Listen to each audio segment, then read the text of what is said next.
Bom dia, meus amados. Hoje é sábado, 26 de abril de 2025. Está havendo uma solicitação bastante elevada de questionamentos, de perguntas, de respostas. Então aqui nós vamos colocar hoje, embora seja um sábado, comumente eu coloco um tema diferente, mas é preciso responder a essas perguntas porque são também de interesse de todos vocês, obviamente.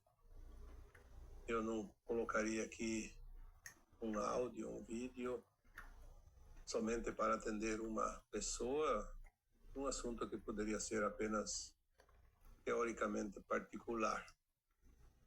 Procuramos aqui sempre trazer as mensagens que vão trazer também orientações para todos vocês que acompanham este canal. Hoje nós vamos trazer 3 assuntos. O primeiro é uma questão trazida pela Silvia Nicola: como se colocar como filho de Deus. Muitos de vocês, eu diria de nós, porque eu também estou incluído no grupo, aprendemos lá no começo, alguns anos atrás, quando a gente era jovem, nossos pais levavam os seus filhos para as igrejas. Dificilmente tinha uma família que poderia se dizer que era completamente ateu, sem uma religião qualquer. Hoje não é tão assim, porque tem muitas pessoas que realmente não se interessam por nenhuma religião, inclusive pais, famílias inteiras. Não vem ao caso porque as crenças, elas sempre foram muito limitantes, e hoje eu diria que a igreja, o templo sagrado está dentro de nós, está na nossa consciência. Então seguir uma religião A, B, C ou D não significa nada se a pessoa não tem um pouquinho de discernimento do que é um templo sagrado, o que é seguir um ensinamento dentro da religiosidade. Porque ter religião, pertencer a uma religião e não ter religiosidade, eu diria que é um tempo perdido. E nessas crenças limitantes, nós trazemos uma informação que nem sempre condiz com a realidade, como, por exemplo, em referência ao Deus.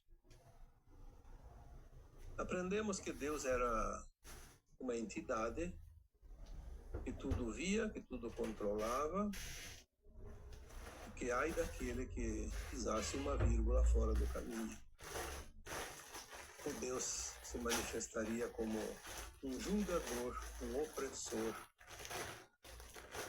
que viria para nos condenar. Tanto que, tempo de criança, se nós não fôssemos à missa todos os domingos, cometeríamos um pecado. Tinha que confessar com o padre que tinha falhado um domingo e não ter ido à missa.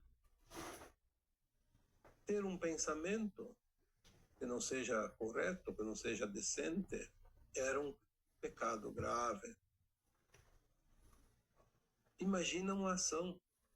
Se o pensamento já era grave, a intenção de executar aquele pensamento e a ação quando executa aquela intenção, então era o inferno na certa. O Deus julgaria definitivamente ao final desta vida, quando a pessoa ia para o cemitério, seu corpo. Não se sabia que ali tinha uma alma que sobreviveria à morte do corpo físico. Então nos era prometido o céu ou o inferno eternamente, para sempre. Isso nos trouxe certos traumas e muitos medos. Muitas pessoas deixaram de viver a alegria da vida. Não vamos aqui dizer que concordamos com certas liberdades, mas a vida com alegria é viver na plenitude a vida. Experienciar aquilo que nós precisamos experienciar, aprender as lições. Porque um erro não é uma condenação. Um erro é sempre um aprendizado. Quando nós começamos a entender que somos almas experienciando um mundo de provas e expiações, nas polaridades de luz e sombra, aprendendo tudo que uma consciência possa realmente criar, seja na luz, seja na sombra, seja no bem, seja no mal, nós começamos a mudar também os conceitos da vida, do certo e do errado, e também daquilo que é pecado e que não é pecado, porque não existe, na verdade, um pecado, porque não há quem julgue. O único meio de ser julgado é a nossa própria consciência trazer para a realidade da vida aquilo que é determinante dali em diante. A experiência foi ética ou não foi ética? A ética é a baliza que diz aquilo que é o correto, que não é correto, aquilo que a consciência vai aceitar e depois aquilo que ela não vai aceitar também. E que não existe esse Deus julgador. Aliás, hoje nós já temos condições de compreender um pouco mais e chegamos à conclusão de que Deus, como nós aprendemos, não é correto. Não existe esse Deus personagem. Existe, sim, uma consciência suprema, criadora de tudo que existe no cosmos infinito, que nós chamamos também de fonte criadora, ou então o Deus que ele representa, o Deus, de todos os eus juntos, porque essa consciência maior, que poderíamos então aqui designar como Deus, é uma consciência que emana átomos, sementes, centelhas divinas, espíritos, almas, superalmas, e que nessas divisões de consciências se transforma inclusive em fractais, que é a condição do ser humano encarnado na Terra.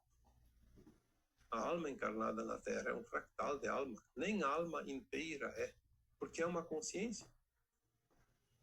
E o espírito nada mais é que a consciência maior, o eu superior, dividido depois em superalmas, almas e fractais, se divide em tantas partes quanto necessário para explorar e co-criar mundos, galáxias, universos, estrelas, planetas, inclusive coisas que existem em cada planeta, em cada estrela. São as consciências. Porque se nós vamos ver que abaixo de um fractal de alma, que é a condição de um ser humano atualmente na Terra, essas divisões também migalhas de fractais, poeiras. Como se você fosse, já coloquei aqui esses tempos um exemplo, de serrar uma tábua para fazer alguma caixa ou algum outro tipo de produto, e aquela serragem não tem o que fazer, mas não tinha o que fazer. Hoje sabe-se que se pega a serragem, se aglomera e faz os aglomerados. A poeira cósmica, que na linguagem extraterrestre ou galáctica se conhece como Stardust, é uma palavra em inglês, na verdade. Mas é a informação que chega sempre, não importa a língua que é usada. O Stardust é uma poeira cósmica e ela também tem consciência, mais limitada ainda do que um fractal. Não pode fazer a experiência de um humano, por exemplo. Então ela é agregada a reinos ainda menores do que o reino nominal. Então ela pode ser agregada em reinos mineral, vegetal e animal. É uma progressão. Começa pelo mineral, passa pelo vegetal e depois o animal. Para depois sim ganhar corpo e ser agregada a uma consciência nominal. Aí ele já é um fractal. Então Deus é a consciência que forma todas as suas divisões. Como que uma consciência não pode ser uma entidade, não pode ser um personagem?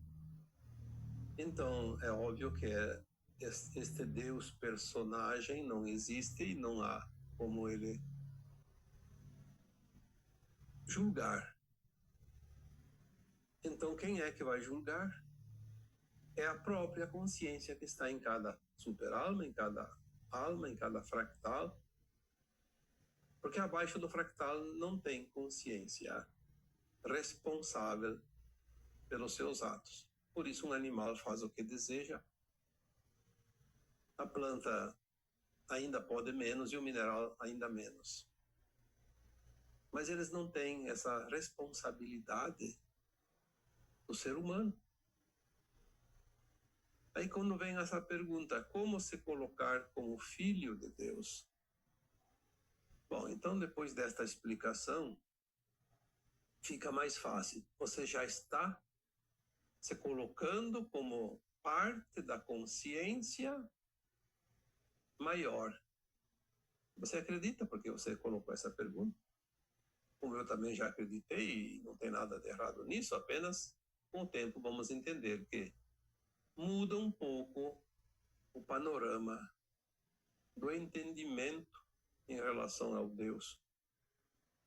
Mas eu entendi que a pergunta ela é um pouco diferente aqui porque não é sobre isso que eu estou falando que você quer saber. Eu apenas coloquei aqui uma explicação para que nós possamos compreender que nós somos filhos dessa consciência porque somos parte dela. Mas como nos colocar como filhos de Deus, se você já está colocada, você já age como tal. E para merecer essa condição que eu entendi, que você quer saber como proceder, como exercer o teu dia a dia, as tuas ações, o teu viver como filho de Deus. Esta consciência maior que nós conhecemos, então, como Deus, ela não cobra nada de ninguém. Porque ela solta a semente para que essa semente se reproduza e cocrie o tempo todo. E é preciso cocriar em todas as possibilidades, na luz e na sombra.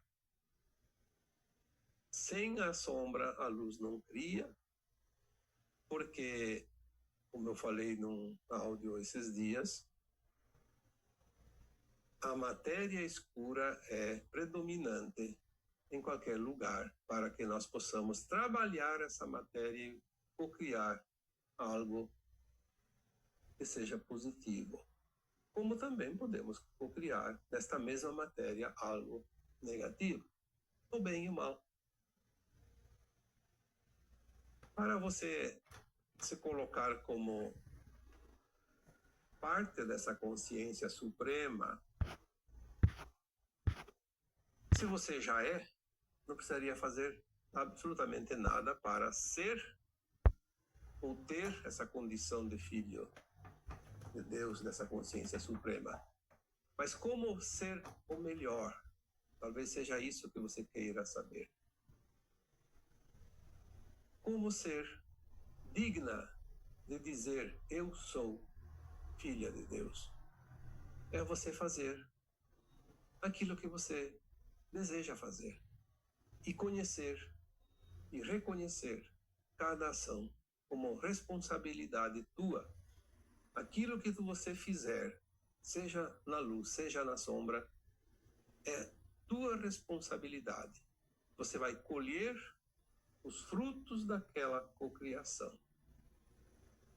É óbvio que se você fizer o trabalho sempre com consciência e aprender as lições, aquilo que nós denominamos de erros, uma vez cometidos, você volta a refazer de uma outra forma mais decente. E é isso que é o objetivo das almas aqui. Quando fazem algo e reconhecem que não é ético, fazer a correção e fazer de uma forma que seja ética. Então você estará realmente agindo como filho de Deus. Ou filho da consciência suprema. Passados todos esses milênios, nós já aprendemos as lições. Nesta encarnação atual, comete erros quem realmente quer, porque todos sabem se está cometendo um erro ou não. A não ser em casos excepcionais onde a pessoa, o ser humano, a alma encarnada, realmente não tem consciência do que está fazendo, como os esquizofrênicos, os que têm problemas neurais, como doenças psíquicas, eles não têm a responsabilidade porque o seu cérebro não está fazendo o seu trabalho real, porque ele está fora daquela consciência, ele realmente não tem consciência do que está fazendo. Mas isso são apenas algumas pessoas raras. A maioria, eu diria que mais de 99,5%, sabe o que está fazendo, tem consciência do que está fazendo, mas faz aquilo que não é ético porque traz vantagens pessoais. Ali, depois, a conta chega, e chega muito dura, muito pesada.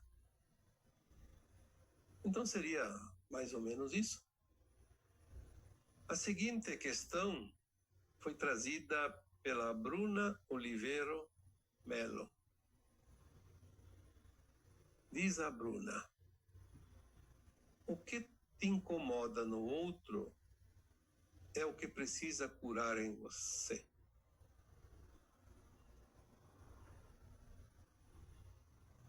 Bom, ela pede como proceder, como entender isso.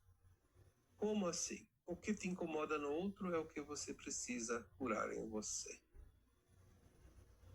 Nós falamos muitas vezes no espelhamento. Todos nós temos a luz e a sombra, todos nós temos aprendizado daquilo que consideramos ético e não ético. Todos nós temos experiências de muitas vidas, muitas encarnações neste planeta de provas e expiações. Aprendemos as duras penas, mas também aprendemos às vezes praticando o bem. E quando erramos a fórmula, como se diz, pagamos o preço. Para facilitar que cada alma encarnada consiga avançar mais rapidamente no seu progresso espiritual, na sua ascensão da sua alma,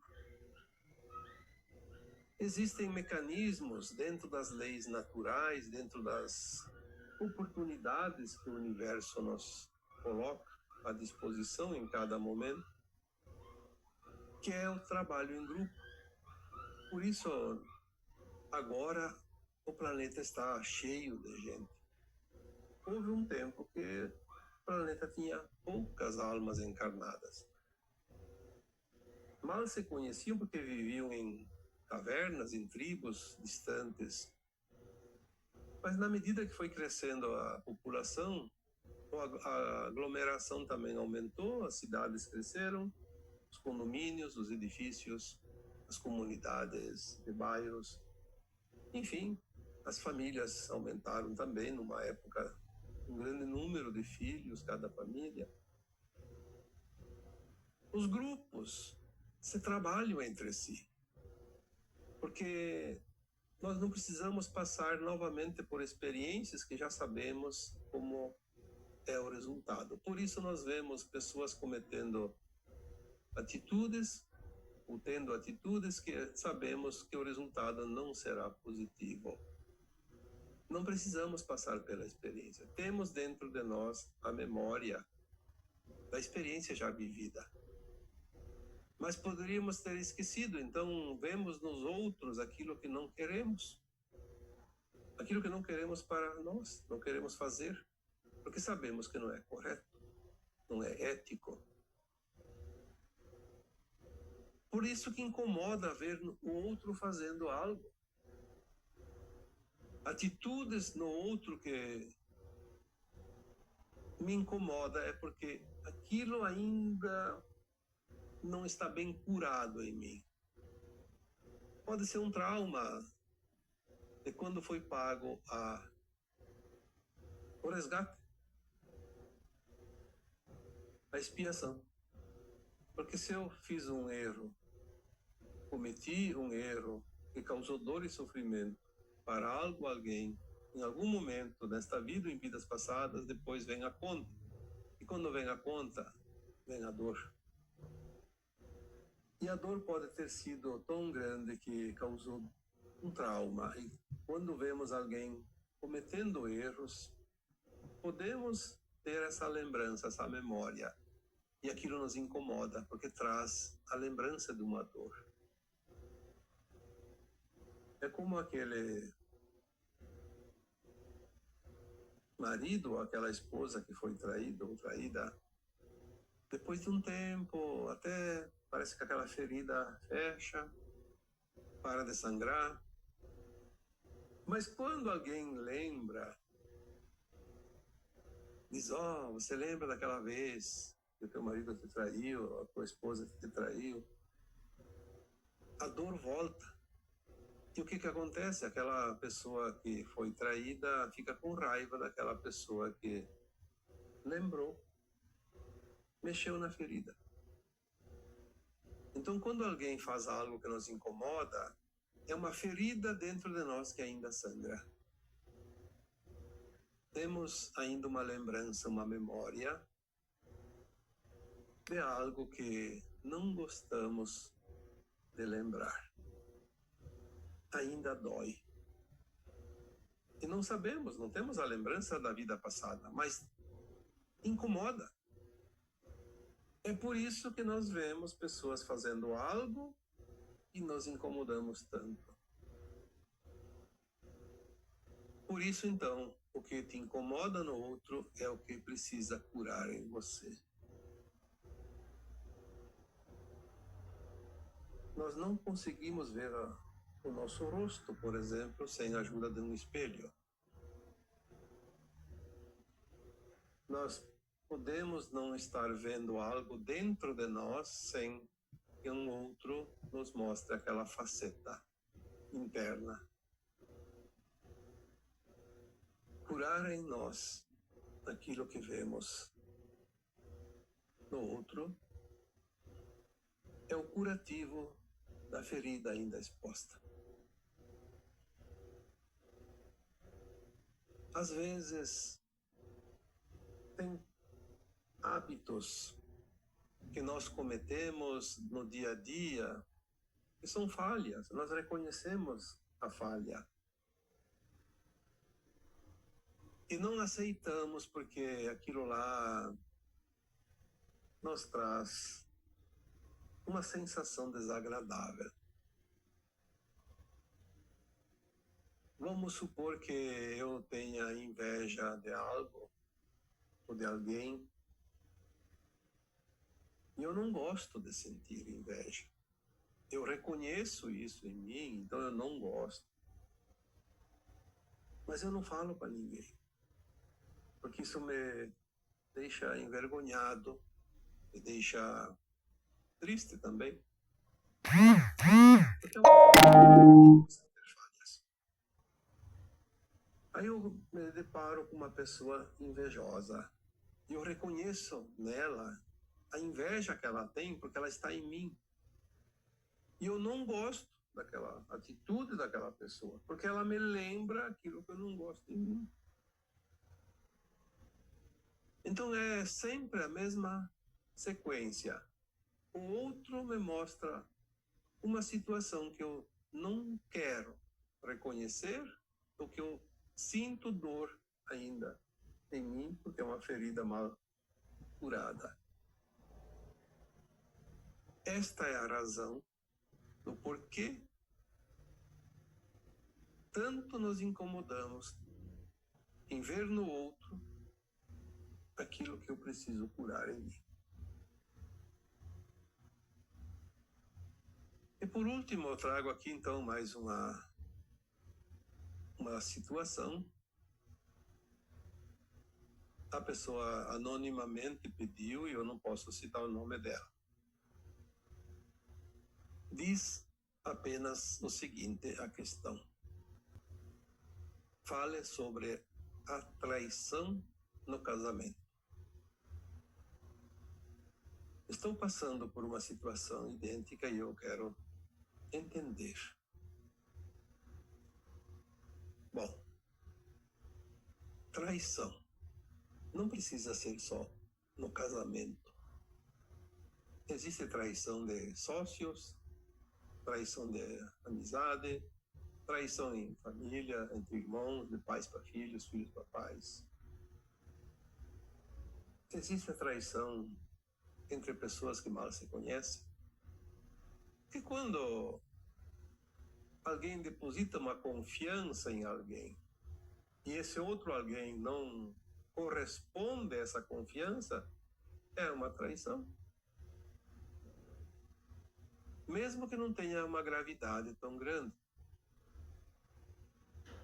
Porque é uma quebra de confiança.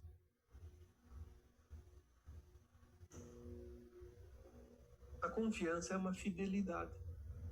E a traição é a quebra da fidelidade. Mas aqui a pergunta se relaciona ao casamento. Então, quando há um casamento entre um homem e uma mulher, é porque houve uma atração, uma paixão.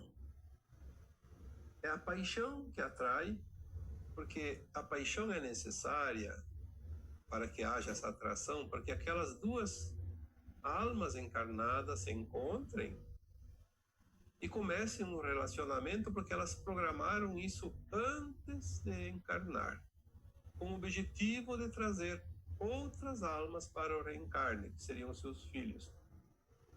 Se não houvesse a paixão, a atração, não haveria relacionamentos, não haveria acasalamento e não haveria a gestação de um novo ser. Então ela é armada de tal forma e com tal energia que esta relação ela cria um elo muito forte, não só pela atração, mas pela paixão. As paixões, quando não controladas, elas se transformam em possessão, a posse. Ah, você é minha para sempre, ou então você é meu para sempre. Às vezes as pessoas fazem de fato um pacto. Te amarei para sempre.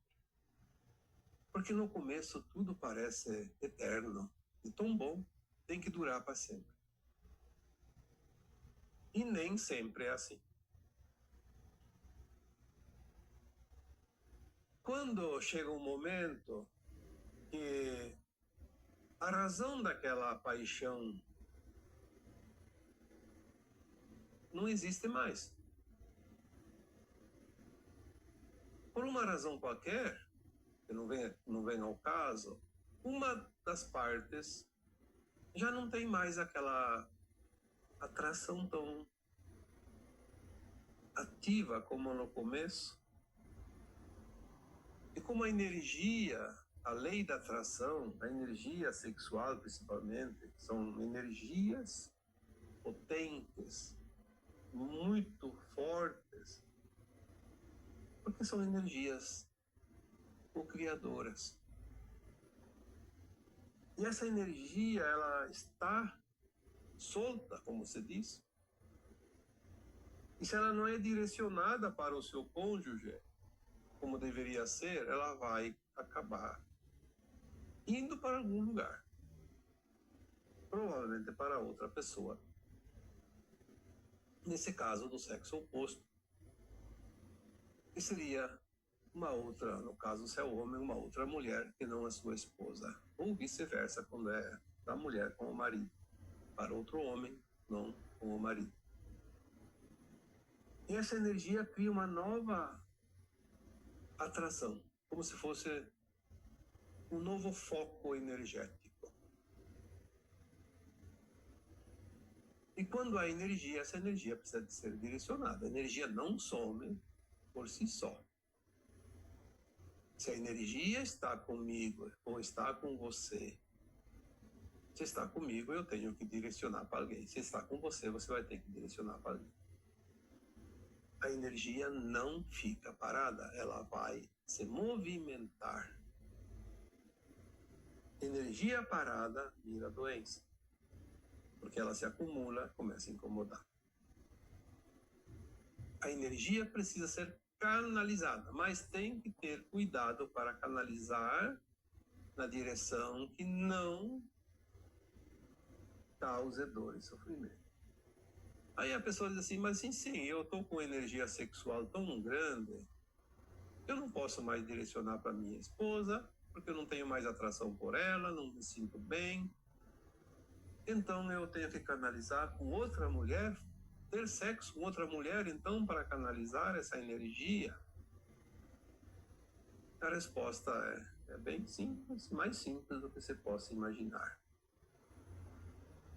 Esta é apenas uma possibilidade, talvez a pior das possibilidades, porque vai causar problemas para a tua esposa. Ela vai considerar uma traição. Então, o que fazer com essa energia? Se ela é uma energia criadora, energia sexual é uma energia criadora. Ali que está o grande segredo. Todos nós podemos canalizar a energia sexual não utilizada em relações sexuais para co-criar qualquer coisa. Pode fazer a caridade, pode fazer poesia, pode fazer música, pode fazer qualquer coisa, inclusive curas. A energia sexual bem canalizada, ela tem um poder curador muito grande.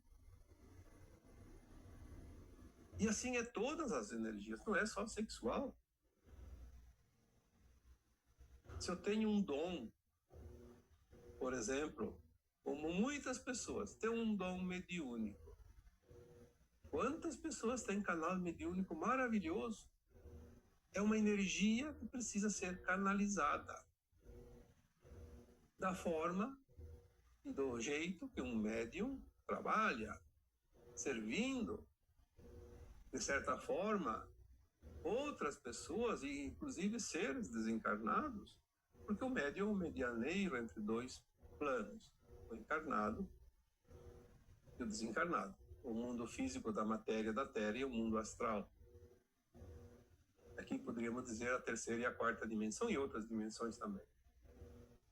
Se essa energia não for canalizada, o que acontece? O médium não consegue canalizar porque ele não quer, ele não aceita a mediunidade, então ele não canaliza essa energia para alguma coisa útil. ele começa a ter problemas de saúde. A energia acumulada é como água parada. Não tem uso, ela vai estagnar e vai começar a ter energia negativa. Ela se deteriora. A traição no casamento, segundo a pergunta aqui, é uma situação dolorosa quando nós não aceitamos que o outro está passando por uma experiência. Ele causou dor, porque a traição é uma dor, mas é uma experiência que ele precisava passar. Se ele já sabia, ele está repetindo. Como é repetir? Vai dobrar a conta. Ele quer saber como que é, a alma dele quer experienciar. Como é dobrar a aposta? Se ele gastava R$100 e não ganhava nada, ele gastou 200 e não vai ganhar nada, quer dizer, prejuízo dobrado. Então ele vai ter um prejuízo dobrado. Se ele já sabia que trair, depois ele tinha que pagar a conta, agora, sabendo disso, a conta vai dobrar. O karma vai dobrar. Então, quando alguém trai, o traído tem que olhar para o traidor e dizer assim: poxa vida, eu estou sofrendo, mas ele vai pagar uma conta muito grande. Aí a raiva fica pequena, porque o outro vai sofrer muito mais. Quando vier a conta. E mais ainda, o traído deve pensar: ninguém passa aquilo que não precisa passar. Se eu fui traído ou traída, agora é porque numa vida passada eu cometi a traição, o adultério no caso. Eu nem sei, não lembro das vidas passadas, mas a minha alma, antes de encarnar, pediu para ser traída nessa vida para quitar aquela conta. Então eu paguei a conta. Tá duro, tá doendo, mas o outro ainda vai ter que pagar. Quando nós entendemos esse jogo, a dor fica menor. Claro que não vai eliminar a dor, porque a dor está ali. Mas vai diminuir porque nós vamos sentir pelo outro compaixão, ao invés de raiva. Porque a raiva é um veneno que mata aquele que sente e não aquele que provocou a raiva. É um problema isso. Vai causar problemas físicos, dependendo do grau e do tempo, até problemas mais sérios, como doenças mais sérias. Então é importante se compreender. E tem mais: ninguém nasce acorrentado a alguém. Quando há um casamento, nós somos ensinados que tem que pôr aliança. Alianças são elos de ligação. Ninguém pode quebrar esse elo. Quem que inventou isso? As normas dos humanos por interesses, mas eu já recebi várias vezes orientações da equipe espiritual dizendo assim: isso aí são conceitos humanos. Na espiritualidade, o que existe é responsabilidade, não obrigatoriedade. É formar uma família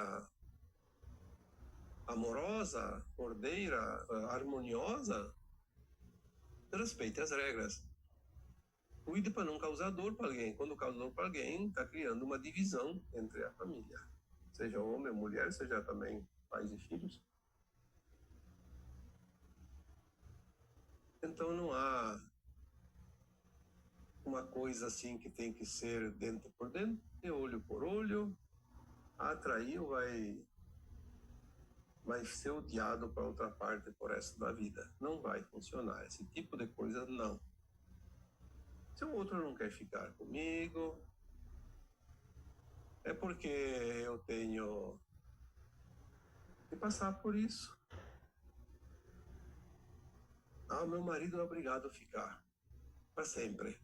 Mas se ele não está feliz com a esposa, qual é o direito que a esposa tem de que o marido fique até o final da vida com ela?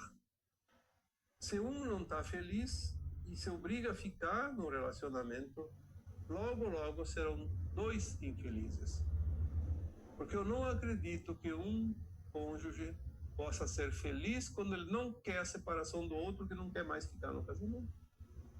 Que felicidade é essa? Como se fosse poder comprar o amor da outra pessoa. Não há como. É um sentimento. O outro está ficando por obrigação. Só porque eu não deixo ele sair, não dou paz, então ele fica no casamento. Mas até quando dura essa pseudo-alegria, felicidade? Será que daqui a pouco essa outra parte que obriga o outro a ficar consigo vai ter paz também? Vai se sentir bem sabendo que o outro está por obrigação? É óbvio que a traição não é legal.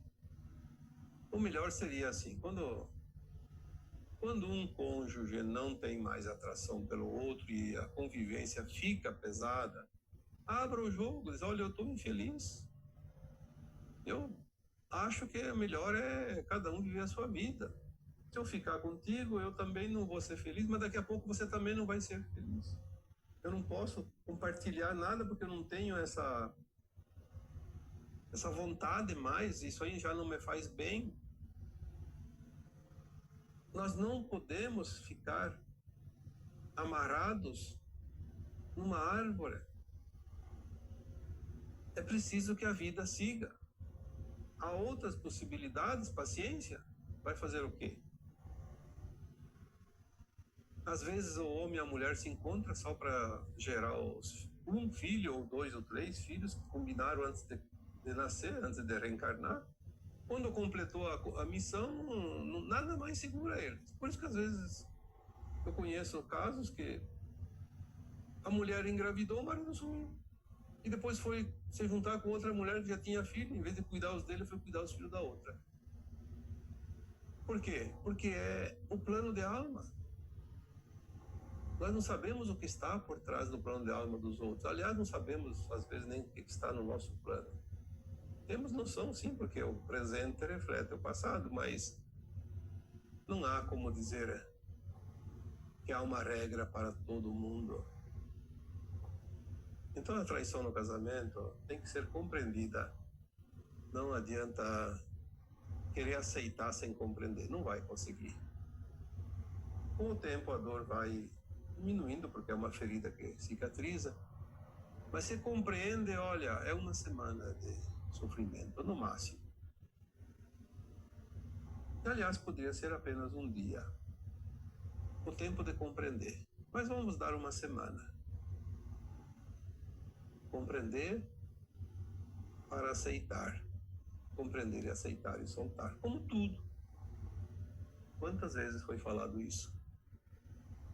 Tá bem? Então agora eu vos deixo com o meu abraço de luz em cada um de vocês. Namastê.